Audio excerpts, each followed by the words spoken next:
नमस्कार दोस्तों, Vinayak short hand classes में आप सबका स्वागत है।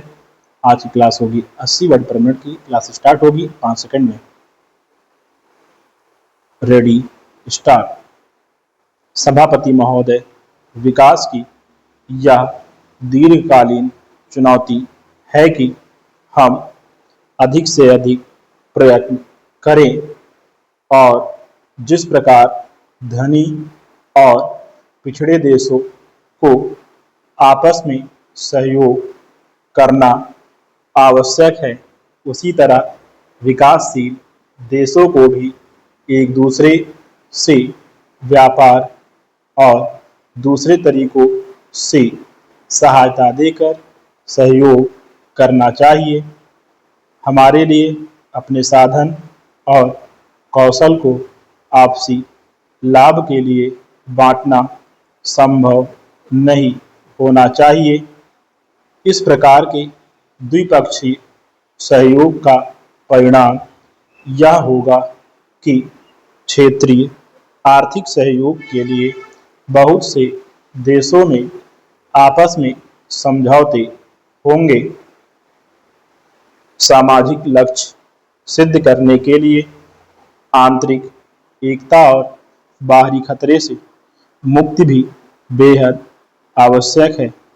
संसार के 7 बड़े देशों में से 5 एशिया में हैं और उनमें इंडोनेशिया और भारत की भी गिनती होती है।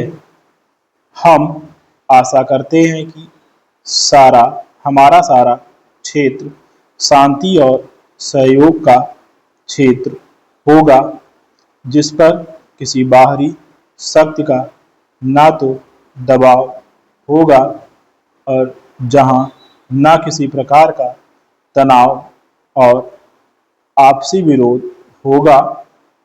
तनाव तब होता है जब कोई देश दूसरे देशों के मामलों में हस्तक्षेप करे। यही कारण है कि हम हमेशा इस तरह के हस्तक्षेप के विरुद्ध रहे हैं और हमारा सदा यह विश्वास रहा है कि सब देश शांति और सह अस्तित्व की भावना से रहें। जिन सिद्धांतों पर हमारी विदेश नीति आधारित है, उनमें से एक सिद्धांत गुटनिरपेक्षता है। हम सैनिक गठबंधन से बाहर रहे हैं क्योंकि हम समझते हैं कि इस तरह के गठबंधनों से थोड़ी देर के लिए सुरक्षा का धोखा हो जाता है। वास्तव में शक्ति कभी नहीं प्राप्त होती। आजकल शक्ति शून्यता या रिक्तता की बहुत चर्चा है और किसी क्षेत्र से विभिन्न राष्ट्रों की सेनाएं हट जाने से जो रिक्तता हो सकती है और उसके बारे में मुझसे प्रश्न पूछे गए हैं।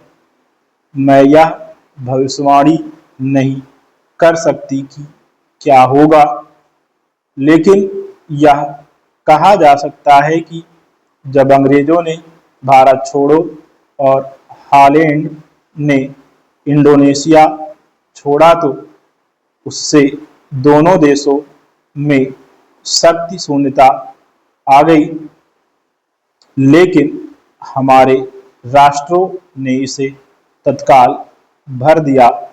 मुझे इसमें तनिक भी संदेह नहीं कि इस क्षेत्र के देश इस रिक्तता को स्वयं भर सकते हैं। एशिया में 2 युद्ध हो चुके हैं। वियतनाम में एक आशा की किरण फूटी है। कोई भी समझौता हो, यह निश्चय है कि इससे नई चुनौतियां, नई समस्याएं सामने आएंगी। हम सबको इस तरह की समस्याओं को हल करने में सहायता करनी चाहिए। Yeah!